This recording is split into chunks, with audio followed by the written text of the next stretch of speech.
Assalamu alaikum, second year BDS. Am I audible to all of you? If my voice is clear, please let me know so that I can actually start the lecture. Okay. Acha ji, you are going to have your next test on 27th. So I decided to keep this section partially for the reinforcement of your coming content of the test. Okay? Your upcoming content of the test, which is on 27th of June, next Saturday, is investment materials and we have wrought alloys. Ideally speaking, we actually do is कि हम casting alloys और wrought alloys का test अमूमन साथ रखते हैं. But since we had casting procedures in our content, जो एक खुद एक बहुत complicated topic था और उसके साथ बेस मेटल alloys और आपके नोबल मेटल alloys भी दोनों थे, तो मैंने इसलिए wrought alloys को split किया था. दूसरी रीज़न ये थी कि स्टूडेंट्स एक्चुअली गेट कंफ्यूज्ड कि वो रॉड और कास्टिंग में डिफरेंशिएट नहीं कर पाते. तो रॉड एलॉयज़ का टेस्ट अलहदा रखने का मकसद भी यही था कि आप एक्चुअली इस कॉन्सेप्ट को ले सकें कि हमारे पास दो तरह के अलॉयज़ हैं डेंटिस्ट्री में, एक तो कास्टिंग अलॉयज़ हैं और एक रॉड अलॉयज़. कास्टिंग अलॉयज़ वो अलॉयज़ हैं जिनको हम कास्ट करके इस्तेमाल करते हैं. We actually need a heat, एक टेम्परेचर हमें चाहिए ख़ास, उस पर हम उसको मेल्ट करेंगे और मेल्ट करके इसके बाद उसको हम पोर इन करते हैं मोल्ड में. But as far as wrought alloys are concerned, वो डिफरेंट हैं. उनको पहले से ही हीट ट्रीटमेंट दे दिया जाता है फैक्ट्रीज़ में और मैन्युफैक्चरर आपको इस फॉर्म में वो प्रेजेंट करता है कि आपको सिर्फ उसको रूम टेम्परेचर पे मैनिपुलेट करना होता है. जैसे कि आपके पास वायर्स हैं और क्लास की वायर्स हैं, ऑर्थोडोंटिक वायर्स हैं, स्टेनलेस स्टील की बनी होती हैं, कोबाल्ट क्रोमियम की बनी होती हैं. वो सारी वो चीज़ें हैं जो कि आप रूम टेम्परेचर पे इस्तेमाल करते हैं. That's the reason they are called wrought alloys, क्योंकि उनको ट्रीटेड हैं, वो पहले से उन पर काम किया गया. नेक्स्ट जो हमारा कंटेंट है टेस्ट में वो है इन्वेस्टमेंट मटेरियल्स. इन्वेस्टमेंट मटेरियल्स का सेक्शन भी एक्चुअली तो ये कास्टिंग के साथ रिलेटेड है, but since I already mentioned कि आपका वही कंटेंट बहुत ज़्यादा था, इसलिए उसको मैंने स्प्लिट करवा लिया था. Anyone knows about investments? Dental investments के बारे में आपने पढ़ा है, कास्टिंग प्रोसीजर में इनका इस्तेमाल होता है. I want to response from your class कि आप में से कोई बच्चा मुझे बता सकता है कि मुझे ये बताइए कि इन्वेस्टमेंट मटीरियल क्या होता है और कास्टिंग में इनकी क्या सिग्निफिकेंस है. I got one response. जी Iqra, the question is about investment materials. ठीक है, आई एम आस्किंग यू कि what is the significance of investment materials. जब सिग्निफिकेंस का वर्ड इस्तेमाल होता है तो उसका मतलब ये होता है कि आप उसकी क्लिनिकल यूज़ पे या उसकी क्लिनिकल बेनिफिट पे बात करें कि उसको कहाँ इस्तेमाल किया जाता है, डेंटिस्ट्री में, क्लिनिकली या लैब में या जहाँ भी. ठीक है, did you get my question कि इन्वेस्टमेंट मटीरियल्स हम कहाँ इस्तेमाल करते हैं? जी Iqra, did you get my question?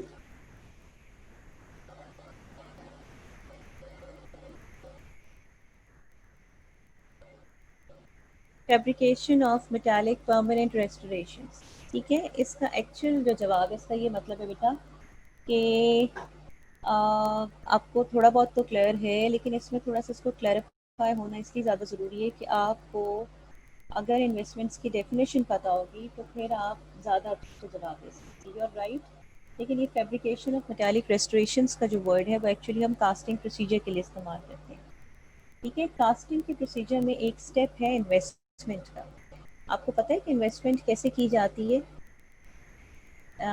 ठीक है ज़ारा, पार्शियल टेंसर फ्रेमवर्क बनाने के लिए भी इस्तेमाल होता है. लेकिन मेरा जो क्वेश्चन है ना एक्चुअली वो इस बारे में है कि मैं आपसे ये पूछ रही हूँ कि इन्वेस्टमेंट मटेरियल्स की क्या सिग्निफिकेंस है. ठीक है, तो इसकी सिग्निफिकेंस एक्चुअली ये है कि they are being used in casting procedure. ठीक है, इसको पोर किया जाता है. जी Seerat, exactly, it's in the form of a plastic और उसको पोर किया जाता है मोल्ड में. ठीक है, कास्ट बनाने के लिए वो जो मेटल का बन के निकलता है वो एक्चुअली कास्ट है. ठीक है, वो जो आपके पास जिसमें आप पोर कर रहे हैं वो मोल्ड बनता है लॉस्ट वैक्स टेक्निक के बाद. I won't go into the details of casting. और जब आप लोगों के आरटीज लगेंगे या रिपीट टेस्ट होंगे उस वक्त मैं कोशिश करूँगी कि मैं कास्टिंग वही सब चीज़ें आपको दोबारा रिपीट करके दिखाऊँ. ठीक है जी. उसमें उसमें ये चीज़ें हैं कि जी आप जब इन्वेस्टमेंट मटेरियल्स की बात करते हैं तो इन्वेस्टमेंट मटेरियल्स आपको ये पता होना चाहिए कि वो कास्टिंग प्रोसीजर में इस्तेमाल होते हैं। I actually want to repeat the learning objectives of these tests. ठीक है, आपका जितने भी डेंटल मटेरियल्स के टेस्ट होते हैं उनके लर्निंग ऑब्जेक्टिव्स या उनके ऑब्जेक्टिव्स कुछ खास खास ही होते हैं। एक तो हम ये चाहते हैं कि आपको उस मटेरियल के बारे में पता हो, उसके बारे में जो उसकी प्रॉपर डेफिनेशन है या जो प्रॉपर उसका जो केमिकल स्ट्रक्चर है आपको वो पता हो। We won't ask you to make structures, लेकिन ये कि हम आपको चाहते हैं कि आपको उसकी केमिकल कॉम्पोजिशन पता हो। ठीक है, कॉम्पोजिशन पता हो, उसका जो केमिकल नेम है आपको वो पता होना चाहिए, उसकी प्रॉपर्टीज़ पता होनी चाहिए। प्रॉपर्टीज़ में एडवांटेजेस और डिसएडवांटेजेस दोनों आ जाते हैं। इसके अलावा आपको उस मटेरियल की जो क्लिनिकल यूजेस हैं उसके बारे में इल्म होना चाहिए। प्लस आपको ये पता होना चाहिए कि वो जो मटेरियल है वो किस तरह से सेट होता है, उसकी हार्डनिंग किस तरह से होती है। ठीक है, अ, तकरीबन यही ऑब्जेक्टिव्स हैं सारे टेस्ट के। आपके जितने भी डेंटल मटेरियल्स के टेस्ट्स हैं, हर चैप्टर में हम यही 6-7 चीज़ें आपसे एक्चुअली पूछते हैं। फिर अगर किसी जगह क्लासिफिकेशंस हैं या टाइप्स हैं तो definitely we will ask you about the description of the types. जैसे पिछले दफ़ा एडीए क्लासिफिकेशन गोल्ड एलॉयज़ के बारे में था, तो आपको उनकी टाइप्स के बारे में पता होना चाहिए। अच्छा, उसमें मैं एक बात आपको ये बताना चाहती हूँ कि उसमें जिन बच्चों ने पूरी एडीए क्लासिफिकेशन लिखी उनको पूरा 1.5 मार्क मिला या 1.25 मिले। मैं आपको ये बताऊं कि बिल्कुल एग्जैक्ट किसी बच्चे ने नहीं लिखी। तो अक्सर बच्चों को 1.25 तक नंबर्स मिले, लेकिन जिन्होंने खाली ये लिखा कि बस इसमें 60% गोल्ड है या 40% गोल्ड है या 25% गोल्ड है, तो दे एक्चुअली गॉट 0.75 और 0.5 डिपेंडिंग अपॉन द टाइप या डिपेंडिंग अपॉन द मेथड आपने किस तरह से उसको डिस्क्राइब किया था। So these are the things which are important in this regard and which are actually noteworthy. Noteworthy वो चीज़ होती है जो नोट की जाती हैं। ठीक है, अब आप जब इन्वेस्टमेंट्स की तैयारी करेंगे और रॉट एलॉयज़ की तैयारी करेंगे, सबसे पहले हम रॉट एलॉयज़ से बात स्टार्ट करते हैं। आप मुझे ये बताइए कि रॉट एलॉयज़ के चैप्टर में आपको क्या-क्या पढ़ना ज़रूरी है? आपको क्या चीज़ पता होनी चाहिए? अब आ रही है बेटा आवाज़? जी, जी। हाँ जी।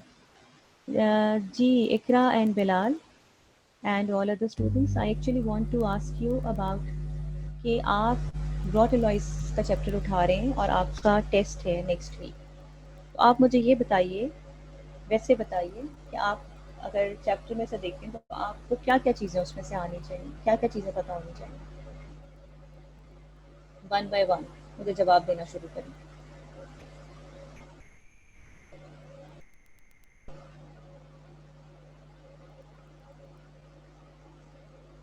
जी class, I am asking you about investment materials and I am asking you about wrought alloys. Wrought alloys का सेक्शन है, आप तैयारी करने लगे हैं।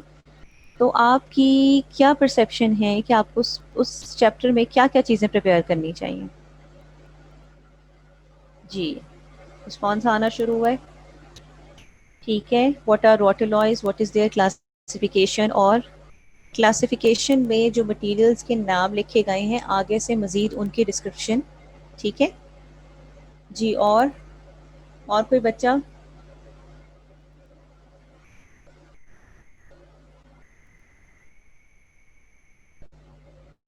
यूजेस, ठीक है?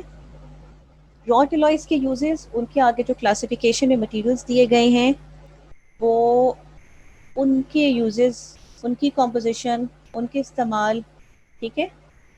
और प्रॉपर्टीज़ भी, ठीक है? ये सब कुछ। I simply repeat, wrought alloys के जो पास्ट पेपर्स में मुझे क्वेश्चंस नज़र आ रहे हैं, वो एक तो ऑस्टेनिटिक स्टेनलेस स्टील के बारे में क्वेश्चन है। रॉट एलॉयज़ 5-6 तरह के होते हैं, जिनमें एक स्टेनलेस स्टील है, कोबाल्ट क्रोमियम एल्गलॉय है, इसके अलावा उसमें बीटा टाइटेनियम है, ठीक है? ये 5-6 मटेरियल्स हैं, इसके अलावा गोल्ड है। इन सब के बारे में ये है कि आपको पता होना चाहिए। उसमें स्टेनलेस स्टील के आगे से 3 टाइप्स हैं, ऑस्टेनाइट, फेराइट एंड मार्टेसाइट। तो मेरे पास इस वक्त पास्ट पेपर्स पड़े हुए हैं and I can actually see कि उसमें उन्होंने ऑस्टेनाइट स्टेनलेस स्टील के बारे में सवाल किया गया। उन्होंने पूछा है कि ऑस्टेनाइट स्टेनलेस स्टील चूँकि डेंटिस्ट्री में ज़्यादा इस्तेमाल होता है, तो ऑस्टेनाइट की कौन सी ऐसी प्रॉपर्टीज़ हैं जो उसको फेराइट स्टेनलेस स्टील से ज़्यादा अच्छा बनाती हैं? आप ज़ाहिर है इस सवाल का जवाब तब दे सकते हैं जब आपको ऑस्टेनाइट और मार्टेनसाइट के बारे में पता होगा। अगर आपको यही नहीं पता कि स्टेनलेस स्टील की टाइप्स हैं तो you won't be able to do it. ठीक है, दूसरा क्वेश्चन उन्होंने ये मेंशन किया हुआ है कि डेंटल एप्लीकेशंस क्या हैं cast and wrought based metal alloys की। ठीक है, मैं एक क्वेश्चन आपसे पूछना चाहती हूँ, कंफ्यूजन बहुत सारे बच्चों में होती है। आप मुझे ये बताइए कि what is your idea about the alloys. आपका क्या ख्याल है कि जो एलॉयज कास्ट किए जाते हैं क्या वही एलॉयज रॉट एलॉयज में भी आते हैं? ठीक है, just answer me in the chat box, I am waiting for your response. मेरा सवाल ये है कि जो एलॉयज हम कास्ट करते हैं, कास्टिंग डेंटल एलॉयज हैं, क्या वो ही एलॉयज हम रॉट एलॉयज के तौर पे भी इस्तेमाल कर सकते हैं? कि रॉट एलॉयज के लिए कोई और अलहदा बिल्कुल मुख्तलिफ एलॉयज आते हैं? जी, हम बिल्कुल कर सकते हैं। ठीक है, डेफिनेटली उसकी ट्रीटमेंट में, हीट ट्रीटमेंट में वेरी गुड गोल्ड है। गोल्ड के अलावा एक का नाम मैंने अभी लिया है थोड़ी देर पहले, एक और एलॉय भी है जो कास्टिंग में भी इस्तेमाल होता है और जो रॉट में भी यूज हो रहा है। हाँ जी,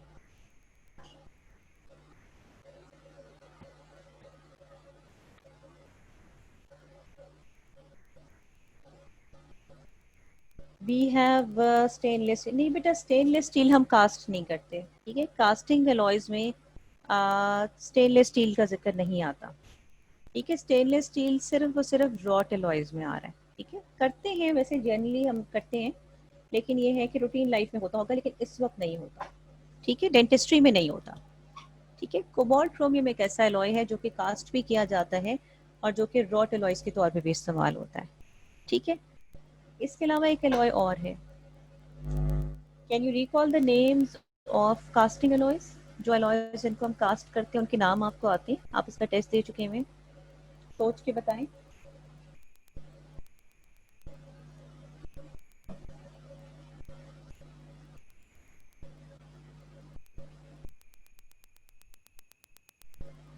आई am asking about the names of casting alloys. सीरत, प्लेटिनम और कॉपर कास्टिंग एलॉयज में एज मॉडिफायर्स ऐड होते हैं।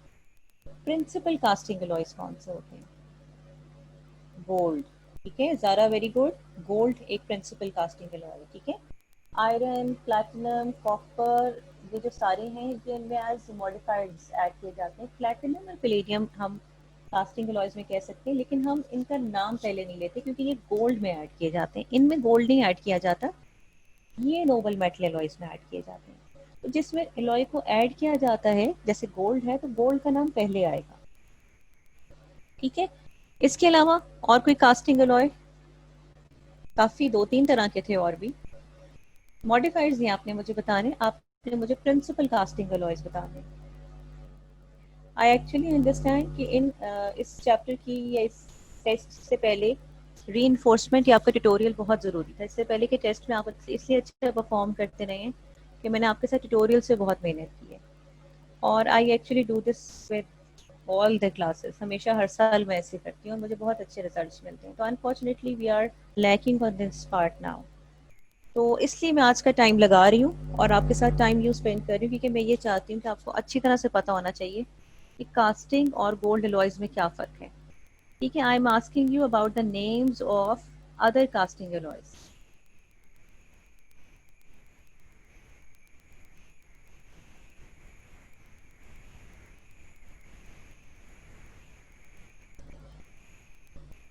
निकल क्रोमियम एलॉय।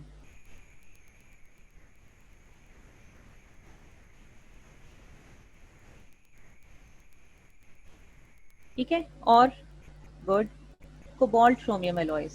ठीक है,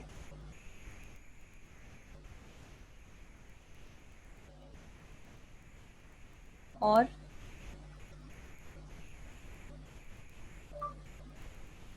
इसके अलावा अच्छा बेटा टंगस्टन भी ना इसमें मॉडिफायर है। ठीक है, tungsten is again a modifier. ठीक है, और titanium, very good very good. मैं एक्चुअली टाइटेनियम के बारे में बहुत ज़्यादा पूछना चाह रही हूँ। टाइटेनियम भी एक ऐसा एलॉय है जिसको कास्ट भी किया जाता है और जिसको रॉट भी किया जाता है। अब देखिए ये हम सेक्शन ये सेशन इस वक्त कर रहे हैं तो मुझे लगता है कि आपके कॉन्सेप्ट्स अब क्लियर हो रहे हैं। अगर ये बातें आपसे ना करती तो आप शायद प्रॉब्ली रॉट एलॉयज़ याद करते भी वही गलती करते और डेफिनेटली कंफ्यूज्ड रहते। ठीक है? तो एक तो मैंने आपका ये कॉन्सेप्ट क्लियर किया कि जो एलॉयज़ कास्टिंग वाले हैं वो रॉट में भी हो सकते हैं, लेकिन कास्टिंग में उनको मेल्ट करके इस्तेमाल किया जाता है। रॉट में क्या करते हैं कि उनको जो उनके ब्लॉक्स होते हैं बड़े-बड़े एलॉयज़ के, उनको ट्रीट कर लिया जाता है। उनको फैक्ट्रीज़ में ही ट्रीट कर लिया जाता है, उनको हैमर किया जाता है, उनको रोल किया जाता है शीट्स की फॉर्म में, वायर्स की फॉर्म में, और इसके बाद उनको रूम टेम्परेचर। ठीक है, उसमें जो क्वेश्चन पास पेपर्स में मैंने देखा है वो ये देखा है मैंने कि जी वो कहते हैं कि जी रॉट एलॉयज़ और कास्टिंग एलॉयज़ की डेंटल एप्लीकेशंस मेंशन करें। ठीक है, रॉट एलॉयज़ जो हैं वो बेसिकली जिन चीज़ों में इस्तेमाल होते हैं वो ज़्यादातर ऑर्थोडोंटिक वायर्स वगैरह। ठीक है, तो ये आपको पता होना चाहिए। फिर इसके बाद उन्होंने पूछा है कि मैंने जो एक क्वेश्चन बहुत ज़्यादा देखा है पिछले पास पेपर्स में वो एक्चुअली होता है कि रॉट एलॉयज़ जो जो ऑर्थोडोंटिक वायर्स बनाने के लिए इस्तेमाल होती हैं उनको लिखें। ठीक है, वो एक टेबल बनता है, उस टेबल में आप उन 5-6 एलॉयज़ के नाम लिखते हैं और फिर आप मेंशन करते हैं कि जी इनकी ये प्रॉपर्टीज़ हैं। रॉट एलॉयज़ की 5-6 वेरी वेरी इंपॉर्टेंट प्रॉपर्टीज़ हैं जिसमें कि उनकी आप कह लें कि उस एलॉय का नाम है, इसके बाद उसकी स्टिफनेस आ जाती है। ठीक है, उसकी स्प्रिंग बैक पोटेंशियल आ जाती है, उसका कोरोजन रेजिस्टेंस आ जाता है। फिर उसमें ये आ जाता है कि वो सोल्डर किया जा सकता है कि नहीं किया जा सकता, वेल्ड किया जा सकता है कि नहीं किया जा सकता। आप मुझे बताएं कि सोल्डरिंग और वेल्डिंग की क्या सिग्निफिकेंस है। अगर मैं कहती हूँ कि एक खास स्पेसिफिक कोई रॉट एलॉय है और उसको सोल्डर नहीं किया जा सकता तो उसका क्या नुकसान होगा।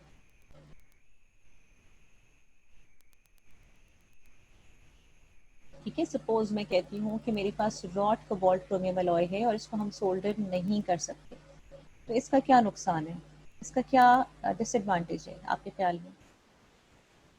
If I can not solder an alloy, ठीक है, अगर मैं उसको सोल्डर नहीं कर सकती तो उसका क्या नुकसान है। सोल्डरिंग आपने अपने लास्ट टॉपिक में पढ़ा है और मैंने बार बार रिपीट करके पढ़ाया है। तो डू यू रिमेम्बर कि सोल्डरिंग की क्या सिग्निफिकेंस है एलॉयज में। मैं अगर कहती हूँ कि जी हम एक एलॉय को सोल्डर नहीं कर सकते तो इसकी क्या सिग्निफिकेंस है।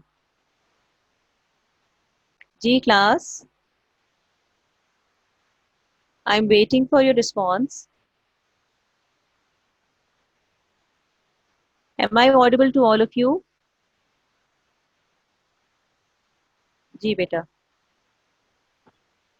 जी जैनब, उसामा, सीरत, तहरीम, जारा, आपने सोल्डरिंग पढ़ी है लास्ट टाइम। हाँ, ज्वाइनिंग नहीं हो सकती। जब वो ज्वाइन ही नहीं होगा तो फिर आपको फ़ायदा नहीं है। जिस तरह से आप पार्शियल फ्रेमवर्क बनाते हैं कास्ट रॉट एलॉयज का, तो वो नहीं बन सकता। ठीक है, इसी तरह आप ऑर्थोडोंटिक वायर्स में भी वायर्स को अटैच करते हैं कनेक्टर्स के साथ, तो नहीं हो सकेगा। ठीक है। अच्छा, एक बेटा चीज़ मैं और आपको मेंशन करना चाह रही हूँ which I have noticed in your SCQs. ठीक है, एससीक्यूज में मैंने बहुत बार देखा है कि बहुत सारे बच्चों के जवाब जो थे वो एक जैसे थे। वो प्रॉब्ली बच्चों ने चीटिंग की, जाहिर है इस वक्त हम आप पे मोरी टेस्ट सिस्टम पे एक इसका डिसएडवांटेज ये भी कि हम आपको उस तरह का चेक नहीं रख सकते। बहुत सारे बच्चों ने वर्ड टू वर्ड कॉपी किया हुआ, लेकिन मैं आपको ये बताऊं कि मेजॉरिटी ने गलत लिखा हुआ, खासतौर पे कॉपी करने वाले student. And I have constantly noticed few students जिनका इस तरह का आ रहा है। उसमें सप्ली वाले बच्चे तो हैं, ज़ाहिर है उनका पहला या दूसरा टेस्ट है, उनको मैं अभी तो मैं इतनी स्ट्रिक्ट नहीं हूँ, मगर from your next test will become more strict. आपकी बेटा परफॉर्मेंस बिल्कुल नहीं है, जो सप्ली वाले बच्चे हैं बिल्कुल भी परफॉर्मेंस नहीं है। तो आप देखिए, ठीक है कि आप उससे दो कश्तियों के सवार हैं और आप उससे कंफ्यूज भी हैं और आप उससे परेशान भी हैं, लेकिन बेटे इसको दिस इज इम्पोर्टेंट कि आप कम अज कम जो चीज़ आपको मिल रही है आप कम अज कम उसको तो अपने हाथ में रखिए ना।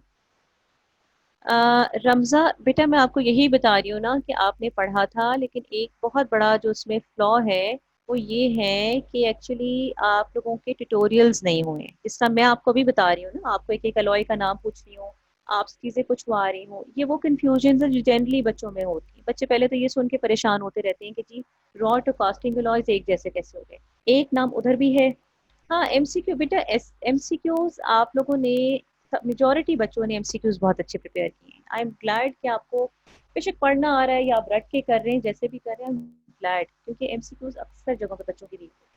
इसलिए मेरी पूरी कोशिश होती है कि बच्चे एमसीक्यूज में कम से कम कहीं से तो मार्क्स दें। लेकिन अनफॉर्चुनेटली उससे ये हुआ है कि बच्चों का एससीक्यू सेक्शन जो है ना वो वीक है। मुझे ये लगता है कि आप में से बहुत सारे बच्चे प्रोबेबली स्टेप अप में से जवाब लिखते हैं। इस आदत को ख़त्म कीजिए, ठीक है बेटा, क्योंकि स्टेप अप सिर्फ और सिर्फ आपके लिए, सिर्फ क्वेश्चंस के लिए, वो एक पूल है कि आपको सारे सवाल एक जगह लिखे हुए मिल जाते हैं। मैं अगर आपको कहूँ कि अलग अलग पेपर लेके प्रिंट कराएं और फाइलें बनाएं तो वो आपके लिए बहुत मुश्किल है।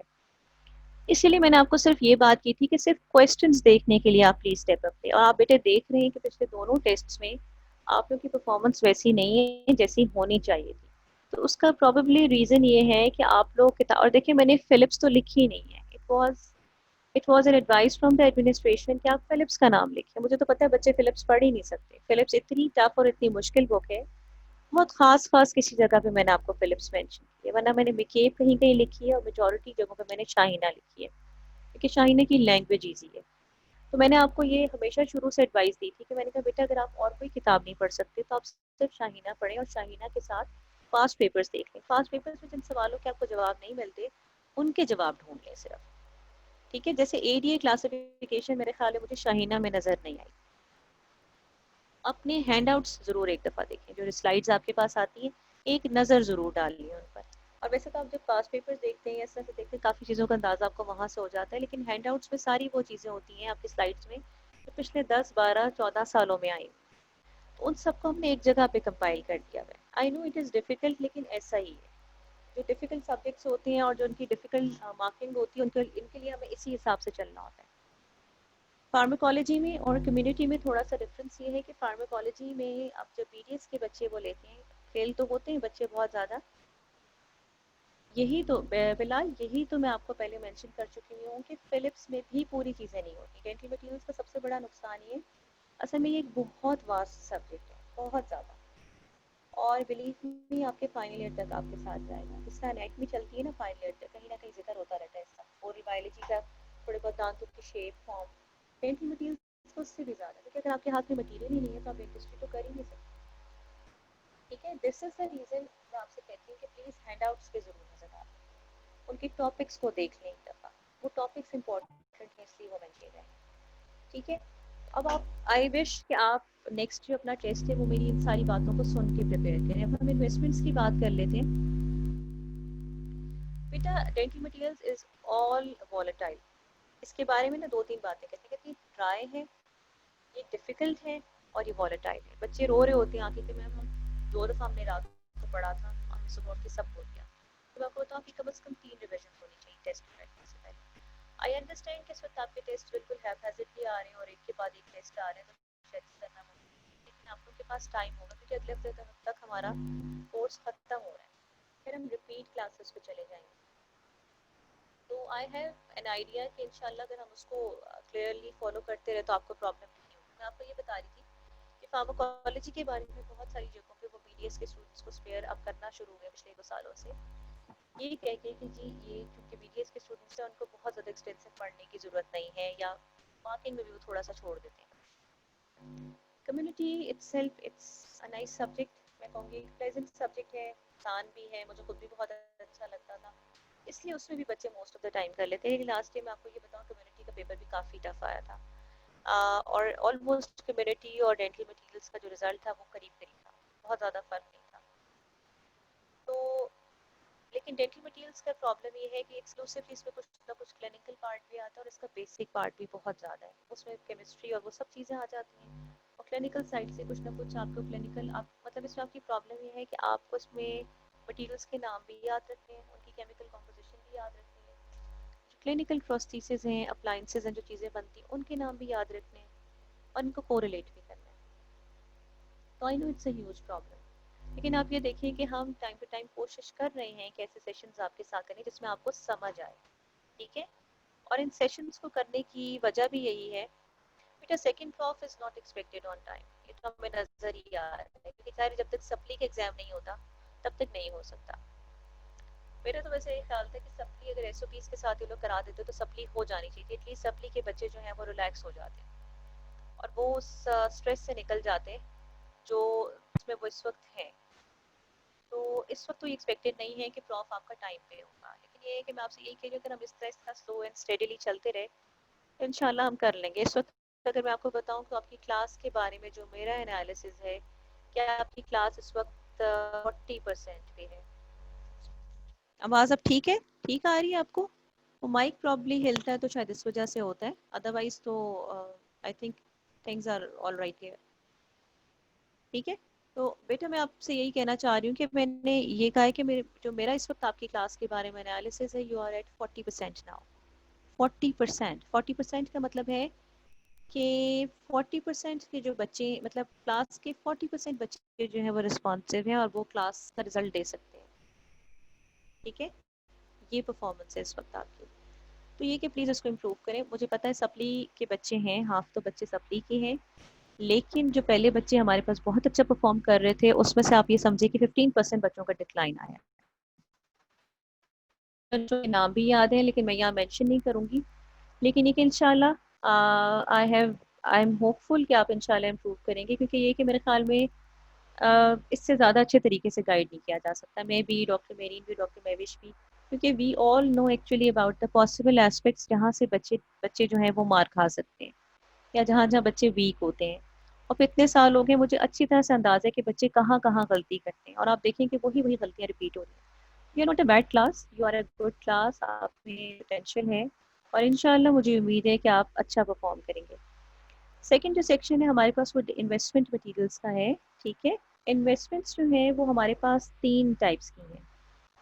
हाँ Bilal, you should focus on your second year now. ठीक है, यू शुड फोकस, क्योंकि होता ये है कि खुदा ना खास्ता फर्स्ट ईयर के चक्कर में सेकेंड ईयर हाथ से निकल जाती है। मैं आपको बताऊं कि 3-4 ईयर्स पहले एक स्टूडेंट थी मेरी, और उसके साथ ये हुआ कि फर्स्ट ईयर में उसने बहुत अच्छा परफॉर्म किया, प्रॉब्ली उसने कई डिस्टिंक्शन वगैरह भी ली, मगर सेकेंड ईयर में उसको, वो खुद कह रही थी, कहती कि मैं थोड़ी सी ओवर कॉन्फिडेंट हो गई, और मेरे साथ ये हुआ कि जब उस ओवर कॉन्फिडेंस में मैंने 2-3 महीने तो ढंग से बिल्कुल नहीं पढ़ा, और बाय द टाइम जब मैंने डेंटल मटेरियल्स और फार्माकोलॉजी बच्चे उठाई तो मैं स्ट्रेस में चली गई, और मुझे लगा कि अब मैं इसको नहीं कर सकती। अभी आपकी दफ़ा ये हुआ कि क्रॉप डिले हो गया, वरना सेकंड क्रॉप सबसे ज़्यादा कम टाइम का होता है। पिछले साल जो सेकंड क्रॉप हुआ है, आप सोचिए हमें उसमें हार्डली 8.5 मंथ्स मिले हैं टोटल, जिसमें हमने पढ़ाना भी था, जिसमें हमने सेंडअप्स भी लेने थे और बच्चों को प्रेप्स भी देनी। ठीक है, तो अब आप सोच, वो बच्ची यही कह रही थी कि मैम जब 3 महीने के बाद मैंने किताबें उठाई तो मुझे अंदाजा हुआ कि टाइम तो बिल्कुल नहीं है, जिससे मैं स्ट्रेस में चली गई। उस स्ट्रेस की वजह से उसकी सप्ली आई, और सप्ली के बाद उसने उसकी डिटेंशन हुई, and she got so upset and so distressed. और उसको फिर मैंने उसको देखा कि मैंने कहा प्रिपेयर करके मेरे पास आना शुरू करो, और वन बाय वन मुझे वाइवा देना शुरू करो। उससे मुझे ये पता चला कि जो एक्चुअली पढ़ने वाली चीज़ें थी या काम की चीज़ें थी वो तो वो पढ़ ही नहीं रही थी। वो डेप्थ में जा रही थी, बहुत डिटेल्स में जा रही थी, लेकिन उसको बेसिक डेफिनेशंस नहीं आ रही थी मटेरियल्स की, बेसिक क्लासिफिकेशन सिस्टम्स नहीं आ रहे थे। ठीक है, बेसिक कॉम्पोजिशन नहीं आ रही थी। बेटा बेसिक्स अगर आपको आती है ना, रट्टा आपका लगा हुआ है, पहले पहले तो आपको रटना पड़ेगा, रटने के बाद आप जब रट लेंगे ना तो आपका कॉन्सेप्ट बनना शुरू हो जाएगा। ठीक है ना। अ, तो यही की है कि पहले रटना है, इसमें मेमोराइजेशन बहुत ज़्यादा है। रटना, आपकी कॉग्निटिव एबिलिटी जो है ना, आपकी याद करने की एबिलिटी, वो डेंटल मटेरियल से बहुत ज़्यादा इन्वॉल्व है। तो मैंने अपनी जो प्रीवियस मीटिंग थी एडमिनिस्ट्रेशन के साथ, उसमें यही चीज़ मेंशन की थी। मैंने कहा था कि क्लास से मुझे 3 या 2 टेस्ट आप लोगों ने तब तक दिए थे, मैंने कहा था performance is good, but since we had less content तो हमारी परफॉर्मेंस अच्छी थी बच्चों की, और मैंने ट्यूटोरियल्स भी बहुत ज़्यादा थॉरली इनके कराए। लेकिन मैंने उन्हें कहा कि जी आगे आई एम अफ्रेड कि ये इफेक्ट हो, क्योंकि कंटेंट एकदम बढ़ना शुरू हो जाएगा। और दूसरा प्रॉब्लम ये है कि हमें बच्चों की कॉग्निटिव एबिलिटी यानी लर्निंग कैपेसिटी को इम्प्रूव करने पर जोर देना पड़ेगा। तो यही एक्चुअली एक प्रॉब्लम है जिसको समझना ज़रूरी है। तो खैर मैं तो कोशिश कर रही हूँ, तो आई होप कि चीज़ें ठीक रहें। मैं इन्वेस्टमेंट्स की बात करना चाह रही थी कि इन्वेस्टमेंट मटेरियल्स जो हैं उसमें आपको क्या क्या पढ़ना चाहिए। आप जब प्रिपेयर करेंगे टेस्ट को, तो इन्वेस्टमेंट मटेरियल्स में आपकी किस किस चीज़ की प्रिपरेशन होनी चाहिए। Answers from your side, I actually want answers from your side. I know आपने बुक नहीं अभी खोली, आप ज़ाहिर है अगले टेस्ट की तैयारी कर रहे होंगे जो अगले सब्जेक्ट का आपका है, लेकिन प्लीज़ मुझे बताइए। और आप जब फीडबैक दें तो आप उधर उधर ज़रूर ये मेंशन करें कि जी अगर आपके 3 या 4 लेक्चर्स हैं तो उसमें से एक लेक्चर को कोशिश किया जाए कि इंटरैक्टिव सेशन या ट्यूटोरियल का कर दिया जाए। वैसे तो अगर आप नहीं भी करें तो टीचर्स ऑलरेडी ये सब कुछ अब कर रहे हैं। हम अपने तौर पे ये सब कुछ कर रहे हैं। लेकिन ये है कि डेफिनेटली स्टूडेंट फीडबैक जो है काउंट्स अ लॉट और इसका एक अपना इम्पैक्ट है। ठीक है, I am actually asking you about the investment materials. क्या मुझे बताएं कि आप एक सेक्शन प्रिपेयर कर रहे हैं इस इन्वेस्टमेंट मटेरियल्स का और उसमें आपको क्या-क्या लिखने की और पढ़ने की ज़रूरत है? जी, you need to actually know about. अच्छा ज़रा इन्वेस्टमेंट क्लासिफिकेशन से पहले तो ये है कि डेफिनेशन क्या है इन्वेस्टमेंट मटेरियल्स की, ठीक है? What are actually investment materials, पहली बात, ठीक है? डेफिनेशन। उसके बाद टाइप्स, इसमें क्लासिफिकेशंस नहीं है, इसमें टाइप्स हैं, ठीक है? 3 तरह के इन्वेस्टमेंट मटेरियल्स होते हैं। फिर इसके बाद बात किसकी बात आएगी? आइडियल प्रॉपर्टीज क्या होनी चाहिए एक इन्वेस्टमेंट मटेरियल, ठीक है? एक इन्वेस्टमेंट मटेरियल की आइडियल प्रॉपर्टीज क्या होनी चाहिए? वो प्रॉपर्टीज आप मैंने आपको non toxic, non irritant, pleasant. Toxic, irritant और प्लेजेंट टेस्ट इन सब का कोई काम नहीं है इन्वेस्टमेंट मटेरियल के साथ। अच्छा आप मुझे ये बताइए कि why I am saying this कि एक इन्वेस्टमेंट मटेरियल अगर नॉन टॉक्सिक है, नॉन एलर्जिक है, नॉन इरिटेंट है, तो मैं ये क्यों कह रही हूँ कि इसका कोई फायदा नहीं है इस बात को लिखने का या कहने का। इस चीज़ का कब फायदा होता है कि जब मैं ये बात कहूँ कि मटेरियल को नॉन एलर्जिक होना चाहिए, नॉन टॉक्सिक होना चाहिए। इन्वेस्टमेंट्स के केस में मैं कह रही हूँ कि नॉन टॉक्सिक, नॉन इरिटेंट उसकी प्रॉपर्टीज में या उसकी आइडियल प्रॉपर्टीज में नहीं आता। तो why I am saying this. जी हाँ, मैंने स्क्रीन को स्टॉप किए मानो बिकॉज हम एक इंटरेक्टिव सेशन पे बात कर रहे हैं, ठीक है? हम एक इंटरेक्टिव सेशन पे बात कर रहे हैं।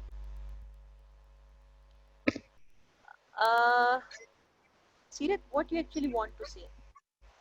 मैं आपसे ये पूछ रही हूँ कि मैं इन्वेस्टमेंट मटेरियल्स की जब आइडियल प्रॉपर्टीज की बात करूंगी तो मैं ये आपसे कहती हूँ कि नॉन टॉक्सिक और नॉन इरिटेंट इसमें लिखने की जरूरत नहीं है, वो इसकी आइडियल प्रॉपर्टी नहीं है। मैं ऐसा क्यों कह रही हूँ? अगर हम डेंटल मटेरियल्स की क्लासिफिकेशन में देखें तो इन्वेस्टमेंट मटेरियल्स कौन सी टाइप के मटेरियल्स में आते हैं?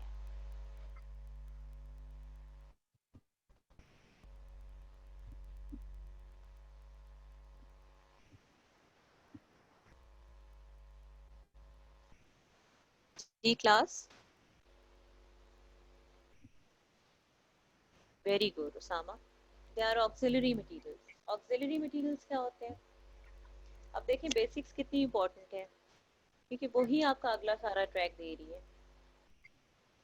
ऑक्सिलरी मटेरियल्स वो होते हैं जो हेल्पिंग मटेरियल्स हैं, जो सपोर्टिंग मटेरियल्स हैं। उन्होंने पेशेंट के मुंह में नहीं रहना, लेकिन वो जो सारा प्रोसेस है उसको बनाने में उसमें वो इस्तेमाल होते हैं। ठीक है, ये कैसे ही है जैसे आप टेलर से एक ड्रेस स्टिच कराएं, उसमें कैंची एक ऑक्सिलरी इक्विपमेंट है, ठीक है? वो आपके ड्रेस का पार्ट नहीं है लेकिन उसको इस्तेमाल किया गया है। इसी तरह इंचेस टेप से मेजरमेंट्स ली गई हैं, वो भी एक हेल्प है, एक सोर्स है आपके लिए, लेकिन ये कि वो आपके ड्रेस का पार्ट नहीं है। तो since investments are auxiliary material तो उनके बारे में अगर आप नॉन टॉक्सिक, नॉन इरिटेंट लिखेंगे तो पहला तो नंबर आपका यहीं पे कट जाएगा। नेगेटिव मार्किंग नहीं होती, लेकिन एक अगर किसी स्टूडेंट ने आधे से ज़्यादा गलत लिखा हुआ हो तो फिर नेगेटिव मार्किंग हो भी जाती है। ये रूल नहीं है यूनिवर्सिटी का, लेकिन बाद एग्जामिनर्स गुस्से में जब आते हैं, प्रोफेसर स्पेशली जो हमारे जो ओल्ड प्रोफेसर हैं उनको गुस्सा आ जाए तो वैसा कर भी देते हैं।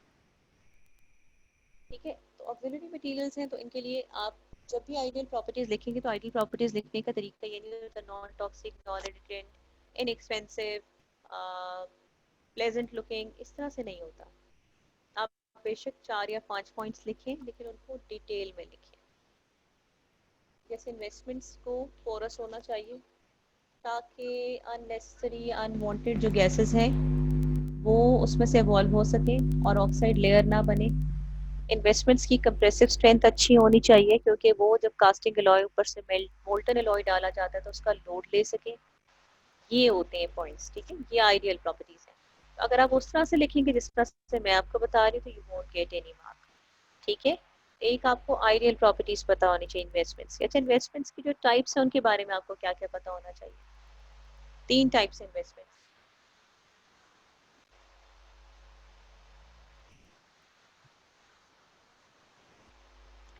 We have 3 different types of investment materials, ठीक है। उनकी उम्मीद बाइंडर तो उनकी कॉम्पोजिशन में आता है ना। मैं वैसे पूछ रही हूँ कि उनके बारे में आपको क्या क्या पता होना चाहिए। जैसे जिप्सम बॉन्डेड इन्वेस्टमेंट्स हैं तो उनके बारे में आपको क्या पता होना चाहिए? ठीक है Tahira, we have gypsum bonded, we have phosphate bonded investments and we have silica bonded investments, ठीक है। इनके बारे में आपको क्या पता होना चाहिए? इनकी कॉम्पोजिशन पता होनी चाहिए, इनकी प्रॉपर्टीज पता होनी चाहिए, इनमें जिस तरह की एक्सपेंशन होती हैं आपको वो पता होनी चाहिए, ठीक है। इसके अलावा जो इनका सेटिंग रिएक्शन है आपको वो पता होना चाहिए, इनकी मैनिपुलेशन पता होनी चाहिए, और फिर आपको पता होना चाहिए कि किस किस्म के अलॉय के लिए कितने टेम्परेचर पे इनको इस्तेमाल किया जाता है, ठीक है। So this was all about the I think interactive session on your upcoming test. थोड़ा सा हम इम्प्लांट्स पढ़ लेते हैं, एक दो स्लाइड्स हम देखेंगे, आगे फिर आपको डॉक्टर मेरी डॉक्टर मैं विश कंटिन्यू करा देंगी। लेकिन ये था कि मैं समझती हूँ कि इस सेशन की बहुत ज़्यादा ज़रूरत थी कि मैं आपको आपके अगले टेस्ट से पहले ज़रूर ब्रीफ करूँ कि आपको पढ़ना किस तरह से। कोई और कंसर्न, कोई और सवाल जो आप मुझसे पूछना चाहते हैं तो मुझे बताइए। जी उमेर, टेस्ट नेक्स्ट सैटरडे को है, जो मुझे वैसे अभी तक पता है। हमें 27 की ही डेट दी गई है। आपको क्या डेट दी गई है आपके अपकमिंग डेंटल मटेरियल्स टेस्ट?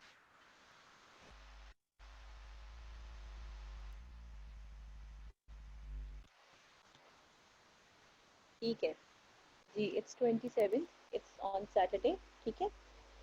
फिर अगला जो टेस्ट है ना आपका वो फिर लेट है, इट्स ऑन 18 जुलाई इंशाल्लाह। तो उसमें आपके पास एम्पल टाइम होगा कि आप उसको प्रिपेयर कर सकें। ये इनिशियली हमारे दो दो तीन टेस्ट से वो इकट्ठे ऊपर नीचे आए थे और उनको हमें करने की भी ज़रूरत थी। जी, एनी कंसर्न्स अपकमिंग टेस्ट के बारे में, एसक्यू अटेम्प्ट करने के बारे में, कोई सवाल जो आप मुझसे पूछना चाहते हो? मैं सेशन इसलिए आपके साथ कर रही हूँ कि मेरा आपके साथ टेस्ट है, लेक्चर है ऑन नेक्स्ट थर्सडे। तो ज़ाहिर है फ्राइडे को आपका ऑफ होगा और सैटरडे को आपका टेस्ट है, तो एक दिन पहले तो अगर ये सारी बातें की जाए तो आपको समझ भी नहीं आए। तो लेकिन एक उस वक्त भी हम थोड़ा सा रिपीट कर सकते हैं अगर आप मुझे कहें। कोई और कंसर्न आपका regarding the attempt of MCQs, regarding the attempt of SCQs? ये एक कॉमन कंप्लेन मैंने बच्चों की देख ली कि उन्होंने कहा जी हमने पढ़ा था, हमने लिखा था, मगर हमें नंबर्स नहीं मिले। ये मैंने आपको पहले दिन से क्लियर किया है कि आप प्रोफेशनल स्टडीज़ कर रहे हैं, तो उसमें ये तो हो नहीं सकता कि अगर आपने एग्जैक्ट भी जवाब लिखा है तो आपको 1.5 में से 1.5 पूरा नंबर मिल जाए। अगर आप बहुत अच्छा लिखते हैं तो आपको 1.25 मिलता है, और अगर आप उसके करीब करीब लिखते हैं तो फिर भी आपको 0.75 या नंबर वन मार्क मिलता है। I am saying it just for the sake of example, इस तरह से होता है, ठीक है। कोई और सवाल जो आप पूछना चाह रहे हैं या कोई और question regarding the preparation of your upcoming test? ठीक है, रॉट एलॉयज और इन्वेस्टमेंट मटेरियल्स के बारे में। जी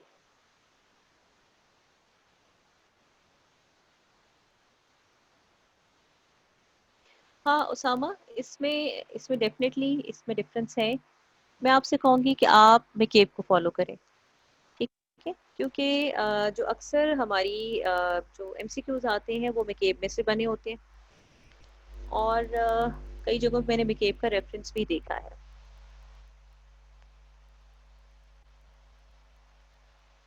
एमसीक्यूज पीडीएफ मैंने, आपने मुझे क्या सेंड किया है?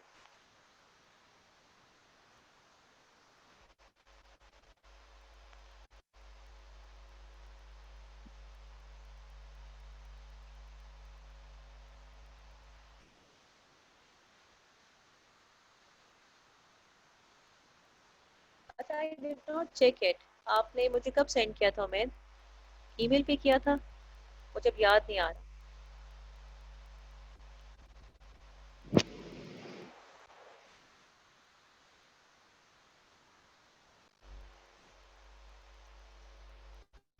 जी Umaid, I am asking you कि आपने मुझे कब भेजा था। हाँ मुझे प्लीज़ आप उसको दोबारा सेंड कर दें, व्हाट्सएप पे कर दें, मैं उसको दोबारा देख।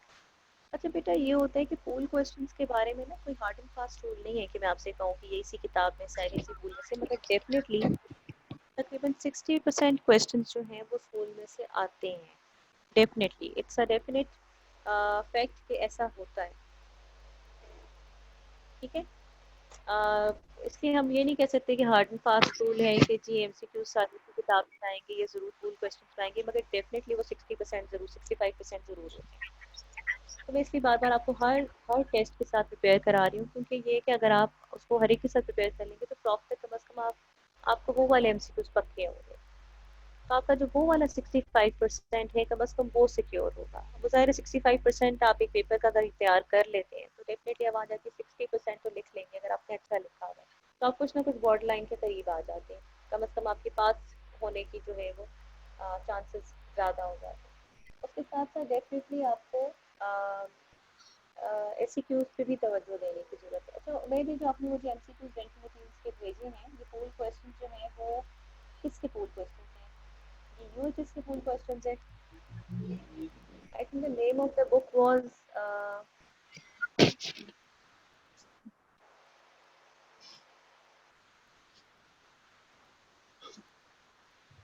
I'll check it and I'll let you know, ठीक है। I'll check it and I'll let you know कि ठीक है। और वैसे भी एमसीक्यूज आपको जहाँ से मिले उसको ज़रूर देखिए। अपने तौर पे आप जितनी बुक सर्च करना चाहते हैं वो कर लें, मैंने 2-3 के नाम आपको बता दिए हैं, लेकिन इसके अलावा अगर आपको कोई मिलती है ना तो आप उनको ज़रूर देखिए। तो क्योंकि उससे कम से कम आपको ये थोड़ी सी सर्टेनिटी मिल जाएगी कि आपका कम से कम एमसीक्यू सेक्शन जो है वो प्रिपेयर्ड है, ठीक है। अच्छा, let's start with the implants, थोड़ा सा कर लेते हैं।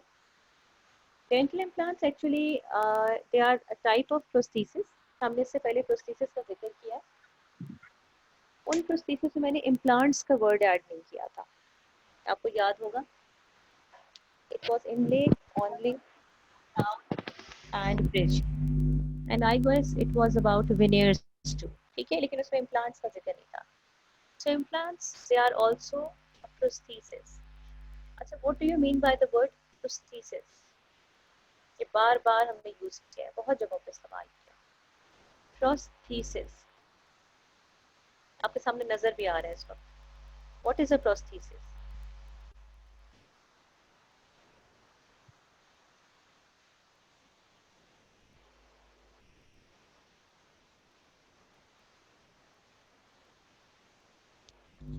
जी class, what is a prosthesis?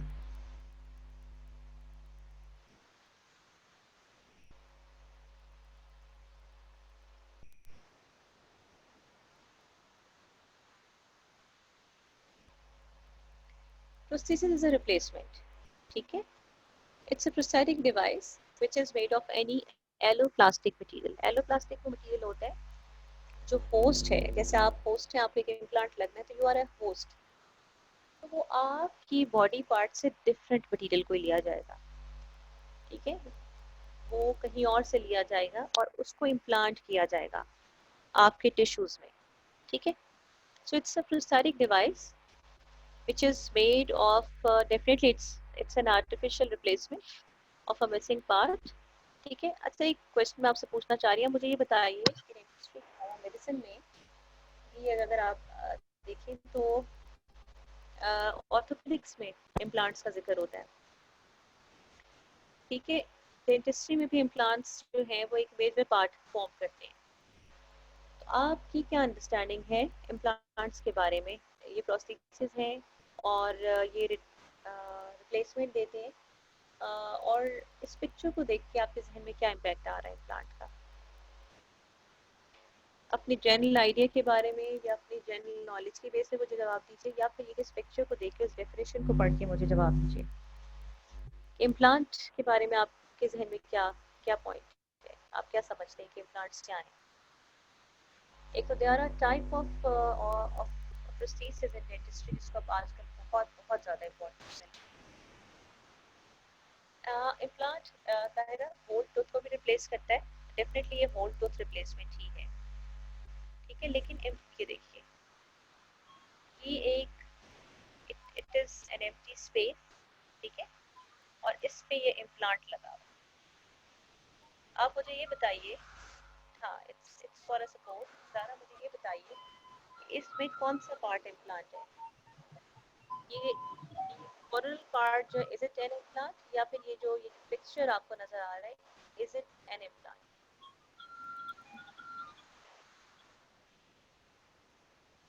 हाँ जी, नहीं रही, मैं इस वक्त सेकंड स्लाइड पर हूँ। टेस्ट और शाइना नुसरत के अलावा मिकेबा फिलिप्स में से क्या पॉइंट स्पेशली करने चाहिए?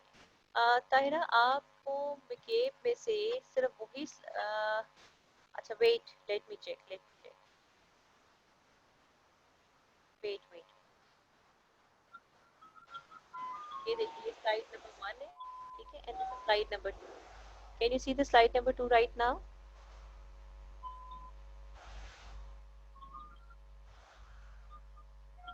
अच्छा wait, I am going to share the screen again.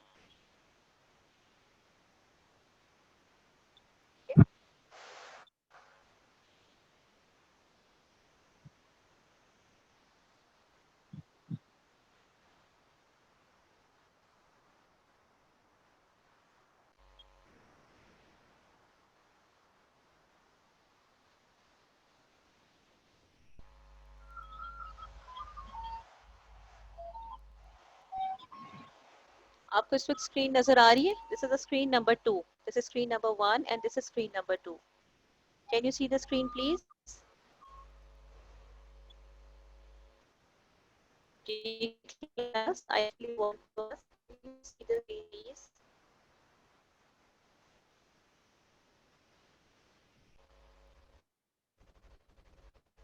Screen number 2.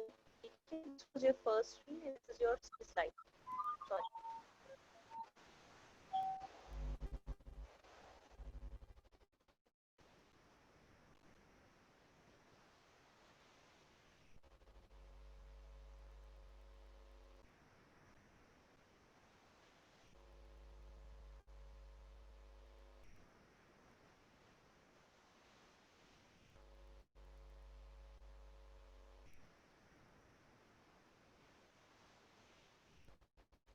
We are at screen number 2. Can you see the slide number 2 now?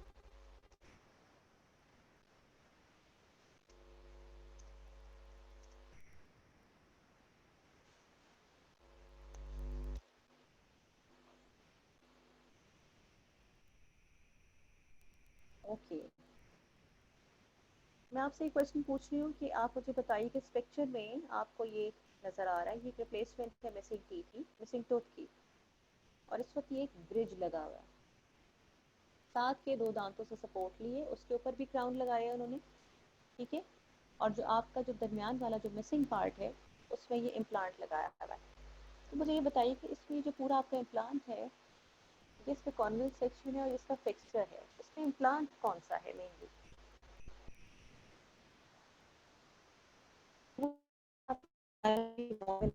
Is it an implant या फिर ये जो क्राउन है इट्स एन इम्प्लांट? ये मैं आपसे पूछना चाह रही हूँ। वेरी ट्रू, ये स्क्रू जो है, ये फिक्सचर जो है इट्स एन इम्प्लांट, और जो आपके कॉर्नल सेक्शन पे लगा हुआ है, ये जो ये वाला है, ये आपका प्रोस्थेसिस है जिसको इसने सपोर्ट किया, इस इम्प्लांट ने। इसको हम कहते हैं इम्प्लांट सपोर्टेड प्रोस्थेसिस, ठीक है। इम्प्लांट की सबसे बड़ी सिग्निफिकेंस ये है कि ये आपके रूट पार्ट को रिप्लेस कर रहा है। इसके अलावा हमारे पास जितने भी प्रोस्थेसिस हैं उनमें से कोई भी ऐसा प्रोस्थेसिस नहीं है जो आपके रूट को भी रिप्लेस कर रहा हो। Implant is the only prosthesis या it's support for the prosthesis जो आपके रूट पार्ट को एक्चुअली रिप्लेस कर रही है। और चूंकि इतना ज़्यादा डीप एम्बेडेड है आपकी एल्विलर बोन में, जॉ में, इस वजह से इसकी स्ट्रेंथ बहुत अच्छी होती है। इसके जितने भी ओडोंटोब्लास्ट, सॉरी ऑस्टियोब्लास्ट हैं, बोन के फाइबर्स हैं, वो सब के सब इसको टाइटली कांटेक्ट कर लेते हैं और इसको वैसा ही अटैच कर लेते हैं जैसा कि आपके दांत की रूट अटैच। अब आवाज़ ठीक आ रही है आपको? जी ताहिरा, ठीक है। मैं आपसे आपको यही बता रही थी कि मैं तो implant fixture in the bone, it's because of the implant fixture in the alveolar bone, ये जो अटैचमेंट है आपकी बोन की वो बहुत स्ट्रॉन्ग है, और इस वजह से इम्प्लांट जो है यहाँ पे फर्मली अटैच्ड है, ये बहुत अच्छा और स्टेबल है। तो ऐसा जो प्रोस्थेसिस बनता है वो बहुत ज़्यादा स्ट्रॉन्ग होता है और ड्यूरेबल भी होता है। लेकिन आप मुझे बताइए कि जब आप एक ऐसा प्रोस्थेसिस लगाते हैं जो इतना स्ट्रॉन्ग है, इतना ड्यूरेबल है, जितना रॉयल किस्म का है, तो इसके डिसएडवांटेजेस क्या हो सकते since you are in your professional years of your study, तो अब आपको ना दोनों तरह से सोचना चाहिए, हर चीज़ का प्रॉस भी सोचिए और कॉन्स भी। हाँ, जब बोन रिजॉर्व होगी तो उसमें इम्प्लांट कॉन्ट्रा इंडिकेशन है, ठीक है, एक खास राइटेरिन, क्योंकि ये ये मेटल का पार्ट है, ठीक है, तो इससे corrosion भी हो सकती है। और anything which is related with the attachment, क्योंकि इसमें आपकी जो ह्यूमन बॉडी, आपका बायोलॉजिकल सिस्टम है वो ज़्यादा, ठीक है ना, ये देखें, ये जो आपके ऑस्टियोब्लास्ट्स हैं, आपके जो बोन के सेल्स हैं वो बहुत ज़्यादा क्लोज कॉन्टेक्ट में है। एल्विन ज़्यादा नहीं होता क्योंकि इसमें जो अमूमन मेटल्स लगाए जाते हैं वो एल्विलर बोन में होते हैं, तो वो डायरेक्ट कांटेक्ट में नहीं होते। और ऊपर जो भी प्रोसेस लगाया जाता है, जैसे आपको नजर आ रहा है, ऊपर का अमूमन पोर्सलिन का यानी सिरेमिक का होता है, या कॉम्पोजिट्स का होता है, या एक्रिलिक का होता है, इसमें मेटल नहीं होता, ठीक है, मेटल में नहीं लगाए जाते। नहीं, फिलहाल it's not removable, once it's fixed it's fixed. मैं ये पूछना चाह रही हूँ कि आपके ख्याल में ऐसा, और इसके एडवांटेजेस तो आपको नज़र आ ही रहे हैं, ये स्ट्रॉन्ग है, ये फर्म है, ये बिल्कुल आपकी नेचुरल सिस्टम को सिमुलेट कर रहा है, कॉपी कर रहा है, मगर इसके डिसएडवांटेजेस क्या हो सकते हैं? क्रोजन हो सकती है, यू आर राइट। अगर बोन रिजॉर्व्ड है तो आप उसको वहाँ इस्तेमाल नहीं कर सकते। इसके अलावा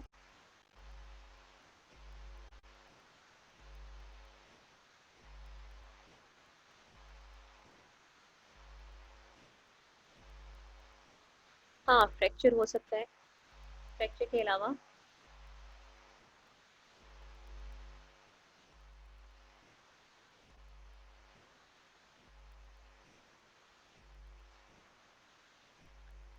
इसका नुकसान ये हो सकता है कि अगर आप एक परफेक्ट अटैचमेंट नहीं दे रहे, यानी इसको लगाने के लिए बहुत ज़्यादा स्किल की और कहना चाहिए कि एक्सपर्टीज़ की ज़रूरत है, और ये काफ़ी इन्वेजिव प्रोसीजर है। इसके लिए पहले पेशेंट की जॉ बोन को कट किया जाता है, ये वाला होल बनाया जाता है, फिर वहाँ पे जो सारा खून बन जाता है वो कुछ वीक स्टेबल होने में, थोड़ा सा हील होने में, इसके बाद उसमें ये फिक्सचर डाला जाता है। हाँ, very good Tahira and very good Bilal, दोनों बहुत अच्छे पॉइंट्स आपने बताए हैं।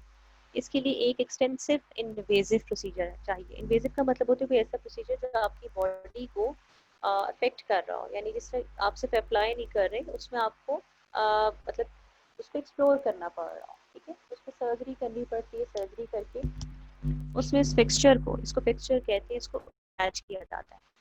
और अनफॉर्चुनेटली अगर आपने अटैचमेंट ठीक नहीं लगाई तो ये सारी जगह यहाँ पे वो शुरू हो जाएगा, जख्म हो जाएंगे। और अगर खुदा ना खास पेशेंट उस मेटल एलर्जिक है, तो हो सकता है आपको ना, और पेशेंट तो वहाँ बहुत इरिटेशन हो जाएगी, इन्फ्लेमेशन हो जाएगी, और पस पड़ सकती है, बहुत सारी केसेस होती है कि इम्प्लांट निकल के बाहर आ जाता है। और ये है कि it's a very expensive procedure, it is an expensive procedure और एक्सटेंसिव प्रोसीजर। एक्सटेंसिव, इसमें सर्जरी भी चाहिए और इसमें आपके क्लिनिकल स्किल्स भी चाहिए, चाहिए, सर्जरी में आपको ख्याल करना चाहिए कि ट्रॉमा ना हो पेशेंट को। फिर इसके अलावा जहाँ बोन कम है आप वहाँ भी इसको नहीं लगा सकते, डायबिटिक पेशेंट्स में इसको नहीं लगा सकते, एक्सपेंसिव भी बहुत ज़्यादा है। और कंडक्टिविटी बहुत, लेकिन मैंने आपसे कहा कि मेटल ऐसा इस्तेमाल किया जाता है जिसमें इन पहली चीज़ों को थोड़ा सा मेक श्योर कर दिया जाता है। So this is all about implants. In questions को इस तरह से पूछने का मकसद ये है कि मैं चाहती हूँ कि आप इस तरह से सोचना शुरू करें, आप जो भी चीज़ आप पढ़ें उसके प्रॉज एंड कॉन्स की बात करें। प्रॉज मीन्स होता है कि एडवांटेजेस, और कॉन्स का मतलब होता है डिसएडवांटेजेस, ठीक है। अब आपको थोड़ा सा प्रोफेशनली यूज करना है, आप ये ना कहें जिसका ये नुकसान है, इसका ये डिसएडवांटेज है, प्रॉज एंड कॉन्स, ठीक है। ये आपके इम्पैक्ट को, आपकी इसकी थर्मल कंडक्टिविटी बिलाल ज़्यादा है, लेकिन we actually choose those types of metals for making implants, तो इनकी थर्मल कंडक्टिविटी जो है वो सस्टेनेबल है। वो ऐसे मेटल्स लिए जाते हैं, ऐसे मटेरियल्स लिए जाते हैं जिनकी स्टिफनेस जो है वो बॉन के करीब करीब होती है, जॉ बोन के। और उसमें ये चीज़ें पहले देख ली जाती हैं, जो मटेरियल्स करते हैं, ये सब चीज़ें जो है वो देखी जाती है। कंडक्टिविटी है, लेकिन conductivity is not a big, क्योंकि वो ऐसा ही मटेरियल कहा जाता है जिसकी कंडक्टिविटी प्रॉब्लम नहीं। corrosion, allergy, surgery, skill, bone resorption, infection, inflammation, ये की पॉइंट्स जिसकी वजह से हम कहते हैं कि जिन प्लांट्स को बहुत ज़्यादा केयर के साथ इस्तेमाल करना चाहिए।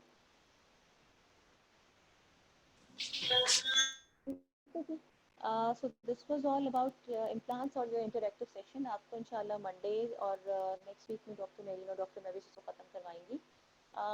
अपने टेस्ट के हवाले से कोई और क्वेश्चन आप पूछना चाहते हैं? हाँ मानू, मैंने आपको ये बताया, तो आपको प्रोटोकॉल बता दूँ। सबसे पहले प्रोटोकॉल ये होता है कि आप पास्ट पेपर्स खोलें। हाँ, एक्सेसिव बोन लॉस भी तेरी में एक बहुत अच्छा पॉइंट है, अगर आपने ठीक इम्प्लांट नहीं इस्तेमाल किया, सही तरीके से नहीं लगाया। जी मानो, प्रोटोकॉल ये है कि सबसे पहले go for the past papers, ठीक है, उसमें से उस चैप्टर के सवाल निकाल लें, और तकरीबन हर चैप्टर के सवाल मौजूद हैं। पास्ट पेपर्स निकाल लें और उन टॉपिक्स को पेज पे लिखें। इसके बाद उन टॉपिक्स को सबसे पहले आप शाहीना से टैली करें, ठीक है। जो चीज़ें आपको शाहीना में नज़र नहीं आती उनको क्रॉस करें। इसका ये मतलब अपनी शाहीना तो पढ़नी ही पढ़नी है, जो चीज़ें क्रॉस की हुई हैं वो आप अपने हैंड आउट्स में से। कोशिश तो मेरी है कि तकरीबन 100% चीज़ें आपके हैंड आउट्स में हों, लेकिन कई दफ़ा ये होता है कि कोई एक आध चीज़ मिसिंग होती है, मिसिंग मिल जाती है, फिर वो आप फिलिप से विकेट में से देखिए। एक्चुअल स्टैंडर्ड प्रोटोकॉल ये है, और यही है जो बहुत सारे बच्चे मेजॉरिटी लाहौर में कर रहे हैं। टीचर्स सारी बुक बताते हैं, मतलब वो शाहीना देखते हैं, वो पास पेपर्स देखते हैं, पास पेपर वो देख लेते हैं, वो क्वेश्चन मिल जाते हैं, जो में से मिल जाते हैं, या फिर फिलिप्स में से मिल जाते हैं। ठीक है, इसके अलावा एमसीक्यू बुक्स आपको हर सूरत में, अब वो इसलिए मैं चैप्टर वाइज करा रही हूँ साथ साथ के, ताकि आपके पास आपको एंड पे बर्डन ना हो। I think it went well, आपको कोई प्रॉब्लम नहीं हुआ। और आई गेस के what is the feedback to this session? I want to ask about the feedback. ये जो मैंने आज का आपका सेशन लिया है, इंटरेक्टिव सेशन, इसका क्या फीडबैक है? ये आपके लिए कितना ज़्यादा सिग्निफिकेंट था, कितना ज़्यादा हेल्पफुल था, ये मुझे भी ज़रूर बताइए। I am waiting for your response.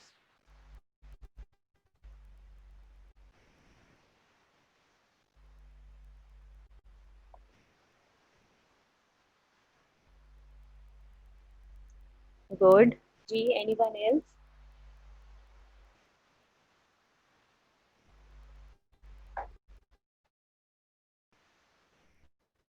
चले, आई रियली विश कि ये आप तो जब आप प्रिपेयर करें चीज़ों को, एंड आई रियली मिस दो ट्यूटोरियल सेशंस जिसमें हम फेस टू फेस बात करते थे। एक डायरेक्टिव टीचिंग की इंटरेक्टिव सेशन था, बच्चों को बोर्ड पे आना पड़ता था, लेकिन उससे उनका कॉन्फिडेंस इंप्रूव हुआ था। मैंने बहुत सारे बच्चों को उसमें पिक भी किया था जिनमें पोटेंशियल था, जो बहुत ज़्यादा इंप्रूव कर सकते थे। तो आप में भी पोटेंशियल है, आप सब में। सप्ली वालों के लिए माई एडवाइस के जितनी चीज़ें छोड़ दें, अभी सप्ली की बेस नहीं आ रही, इन चीज़ों को कर क्योंकि इसके लग जाएंगी, सेशंस लग जाएंगी, और अर्ली सेशंस और मिडिल सेशंस बहुत मुश्किल होगी। टेक केयर और thank you so much for focusing your attention. See you इंशाल्लाह नेक्स्ट थर्सडे को प्रॉब्लम सेरेमिक्स शुरू कर रहे हैं, ठीक है।